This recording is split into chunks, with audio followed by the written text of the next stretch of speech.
দাম বৃদ্ধি পটলের। ৪৫ থেকে ৫০ টাকা কেজি পটল পাইকারি দরে বিক্রি হচ্ছে হলদিবাড়ি বাজারে। তবে পটলের দাম আরও বৃদ্ধি পাবে বলে জানালেন চাষিরা, কেননা অকাল বর্ষণের কারণে অনেক চাষিদেরও মিঠো পটল নষ্ট হয়ে গেছে। তবে জাংলার পটল যারা চাষ করেছেন তারাই একমাত্র ভালো দাম পাচ্ছেন বাজারে, সেরমটাই জানালেন কৃষ্ণ সরকার নামে এক জাংলার পটল চাষি। কৃষ্ণবাবু বলেন, বর্তমানে ৪৫ থেকে ৫০ টাকা কেজি পাইকারি দরে পটল বিক্রি হচ্ছে হলদিবাড়ি বাজারে। তবে দাম আরও বৃদ্ধি পাবে, কারণ বৃষ্টির কারণে অনেক চাষিদেরই পটল নষ্ট হয়ে গেছে।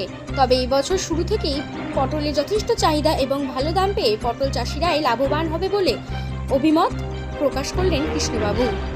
কি নিয়ে গেছিলেন বাজারে? পটল কোথায় নিয়ে গেছিলেন? কোন হলদিবাড়ি বাজারে। বললাম এই মুহূর্তে পটলের কি দাম রয়েছে? পটলের দাম ৪৫ থেকে ৫০ টাকা। বলছিলাম এখন তো বর্ষা, জমিতে জল লেগে গেছে প্রায়, তো কেমন রয়েছে আপনার জমি? জমির পরিস্থিতি খুব একটা ভালো নেই, কারণ জমির প্রতিটা জমিতে জল লাগানো, গাছ রৌদ্র উঠলে গাছ টিকবে কি টিকবে না কোনো ভরসা নেই। আচ্ছা, তো কি মনে হচ্ছে আর কতদিন বিক্রি করতে পারবেন? আরও এই পরিস্থিতিতে আরও ১৫-২০ দিন বিক্রি করতে হবে। যদি গাছ ঠিকঠাক থাকে তাহলে আরও ৩-৪ মাস বিক্রি করা যাবে। ৩-৪ মাস বিক্রি। এটা কি মাটিতে করেছে না জাংলায়? না, জাংলার ফসল। জাংলার পটল। বলছিলাম এটা কবে থেকে শুরু করেছেন বিক্রি? এটা চৈত্র মাস থেকে। আচ্ছা স্যার, যদি আবহাওয়া ভালো থাকে কি মাস পর্যন্ত বিক্রি করতে পারবেন?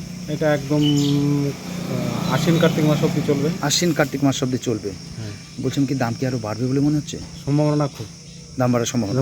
দাম বাড়ার সম্ভাবনা খুবই আছে, কারণ পটলের পরিস্থিতি খুব একটা ভালো নেই, ফল নেই, নতুন করে কোনো ফলই টিকছে না। আচ্ছা আচ্ছা, তো অন্যান্য ফসলের তুলনায় পটল চাষে কি লাভবান?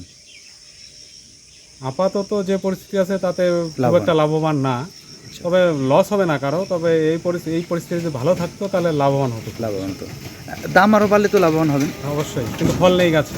ফল নেই কেন? ফল নেই কেন? বৃষ্টির কারণে? বৃষ্টির কারণে। আচ্ছা আচ্ছা, কী নাম দাদা আপনার? আমার নাম পঙ্কজ সরকার। অনেক ধন্যবাদ।